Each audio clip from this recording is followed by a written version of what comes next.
Hi everyone, this is your favorite friend Jay or Jaylan Salah, as you formerly know her, film critic at In Session Film, Geek Vibes Nation, and Keith Loves Movies.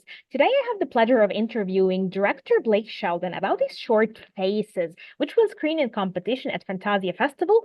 It's an invasion of the body snatchers type of horror, which actually works on so many levels, and I'm just glad to talk to Blake about it. How are you doing, Blake?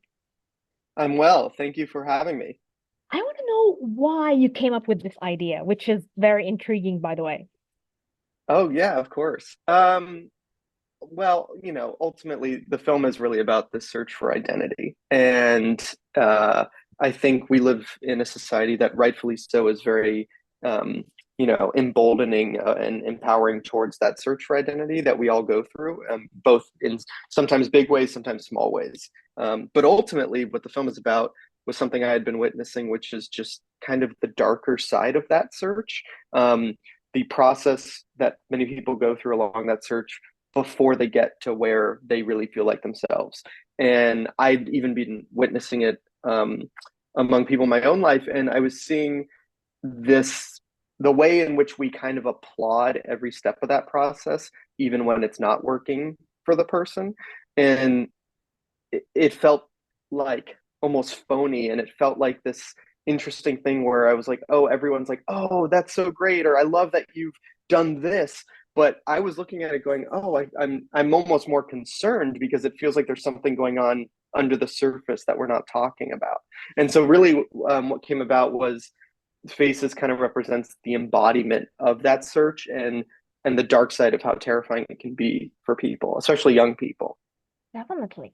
Okay, so the character Judy has some interesting choreography in front of the mirror, and I think Mm, it really spooked me, but at the same time, it's just so intriguing to watch. I love it when an actor just goes out of the way and do this. So I want to know, how did you work with her on that, and how did you come up with yeah. this possessive feeling of the body? Absolutely. So Kaylin Rice is the actress who plays Judy, and she's Brilliant. incredible. We were so lucky to have her. Fun story, and it has to do with the choreography. During her audition, she was telling us after her audition, we were just making small talk, and she was telling us how she used to actually be a dancer. That's what she comes from. And we had asked her at the time what type of dance, and her answer was, quote, witchy shit, Okay. which was hilarious at the time, but also immediately I was like, I can work with that. So, so honestly, so much of it was Kaylin and just me giving her permission to go crazy with it and have full reign. I mean, one thing we had talked about, we talked a lot about that character and the exploratory nature, the way that the character moves in ways that are not quite correct or don't ways that you and I wouldn't, right? As it's Definitely. trying to figure out what's going on, and even its skin, its body. And she really just brought that. And one thing we did with Ethan, our other actor who plays Brad in the film, because obviously having seen the movie, there's a lot of crossover there. um, One thing I wanted to do early on was just get the three of us in a room together, not even to rehearse, just to talk about the similarities and differences between the roles they're playing, um, and how we could all be on the same page. And one thing that they did so brilliantly was when we were shooting the vanity room scenes, I made a point of having both of them on set to watch the other, so that if there was something they did that they really connected with, it could inform the other's performance, and hopefully just bring some continuity between them, and hopefully you felt some of that, but that was very much our Definitely. goal. Yeah. Definitely. How do you think horror as a medium is a good way to comment on the real world or things that kind of like irk your body? Because I feel like horror is such a great medium, a meaty medium where you can just sink your teeth and tell whatever you have in mind with more freedom, I think, than just a regular, like social drama. I completely agree. I mean, horror is one of the great genres for subversion, provocation, and just having a lot more thematic sustenance going on beneath the surface, um, much more so than many other genres. And I think part of the reason is because Horror has this surface level facade that it's just scary. And because of that, an audience doesn't necessarily go in thinking, as you mentioned, like with like a drama, oh, I'm here to be told a message or to learn something. I'm here for a good time. And when you have an audience so willingly give themselves to your movie for a good time, you can then instill so many more things in there that aren't even obvious, but just that live under the surface in ways that they feel it and that they think about things differently because they're so focused on the gore or the scare or the person around the corner, that it's only in hindsight that you realize that this thing was also a vehicle to explore all these other ideas in a way that I don't think other genres necessarily have the same luxury of being able to kind of do two things at once and look over here while I actually try and talk about something kind of more serious here. Those other genres are just, we're going to talk about this thing. And so being able to do both is one of the great fun aspects of horror. So, as a horror director, how do you create a safe environment for the actors so that they just let it all out and be vulnerable while feeling, like protected by the director or safe? It's a great question, and it's of the utmost importance. I mean, the way we did it was just communication is kind of the answer for all of it. I mean, as soon as we cast the movie, I sat down with Kaylin and Ethan, and we talked about what they're comfortable with, and that's everything from the vanity room scenes, which can be both physically and emotionally revealing, as well as they've got a bedroom scene together talking about what's on the page.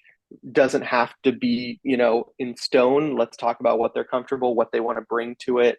In terms of the production for that scene, we had an intimacy coordinator, just making sure they were comfortable, making sure crew members who weren't needed in the room weren't necessarily in that set, so that it's not a show. We're here to tell story and make the space as safe as possible for these actors to be vulnerable. So honestly, it's really letting the actors guide you. I mean, I'm here with the creative vision, but the last thing I want to do is tell them this is what we're doing, this is what you have to do, and make them feel uncomfortable. The film only works if they're comfortable enough that they want to bring everything of themselves to it. And so it's all about creating that space for them. So I love the vanity rooms and the mirror symbology in the film. Do you Mm. have does it have like a certain significance to you? Was it part of your fears as a child? I just want to know the mirrors and using it as symbology. Also, what are your intrinsic fears that you felt you were tackling? Because we all have them as creators, as someone who writes.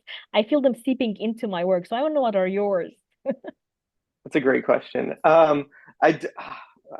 Let's unpack. Okay, so the mirror thing, it weirdly is kind of a motif through a lot of my work, and not something I'm super aware of or have done intentionally. It's like upon looking back, I have a lot of, I don't know, interest in doubles and different versions of the same person. It's something I've always kind of, I guess, gravitated toward. Obviously, faces is probably the biggest example. As far as my fears, I don't even know. I mean, I, I guess I do know, but it's harder to put into words almost than it is to just make a movie for me. Like, I think that's part of, like I said before, I was seeing this thing that, was not scary on the surface. It was, about people changing aspects of who they were and that being a good thing. But there was something scary about it that I couldn't quite describe. So it led me to write this script. And but I mean, a more vague or generic answer would just be like, I'm really afraid of the supernatural type things. Um, Hmm. like a slasher is a lot of fun, but less frightening to me than the things that we don't understand. The fear of the unknown is the big thing for me. And obviously, with Faces, I wanted to explore that a little bit. Is this thing you think you understand, from scene to scene, it's constantly revealing itself to be different than you thought. And so the idea of that mystery box, the Russian dolls of, there's always something else inside, I think is both what fascinates and frightens me. Definitely. Okay, so my final question is, there are Sure. usually two types of scenes. There is a scene that is really difficult to shoot, and it might not appear like that to us, the average viewer. And there is a scene where you just feel like empowered, like you've done something great, and it's cinema and it's magic. So I want you to tell me this and this. Well, you're absolutely right. And what's so funny is often those scenes that you think are one or the other when you film them, or like when you shot them, are not that way in post. It's the ones that are different. So it's very interesting. I think, let's see. Um, One of the hardest scenes to edit for sure was actually the opening with all the girls outside the donut shop, which on paper shouldn't be. It's just them standing around talking. It's the introduction of the Exactly. movie. But we were blessed with such an amazing ensemble cast, and we shot that scene in a way that we had so much great coverage of everyone, like, and every single person's like dynamic, like from Jess to Samantha to Margaret, like everyone's eye line, and so when you've got a cast that good, it's like so hard to cut away from anyone because you just want to give them the time of day. But then you really just got to keep the scene moving. So it was like that was like an embarrassment of riches. There was too much to work with, and so we were banging our heads against the wall. Like, how do we make this work? Because we need to move fast, but we're falling in love with everything in a way that often with filmmaking you don't you've got two great takes, you know what's going in the movie. That was not the case. And then I don't know, I think shooting the vanity room scenes was when I really knew we had something special. That was very much obviously where the film came alive. And then of course, no spoilers, but the bathroom scene. I think the bathroom scene was also uh, shooting that was when I knew we had something that, aside from it working as a film, just would in some level be very scary and startling. And so that felt really exciting, being on set and seeing those shots come together. Wonderful. I really hope everyone going to Fantasia just will enjoy the film because it's so good. And I think it will create conversation. A lot of people will be talking about it. So thank you so much, Blake. I just enjoyed talking to you and enjoyed watching it. Thank you so much for having me, and I'm so glad you enjoyed the film. Thank you. Goodbye. Bye.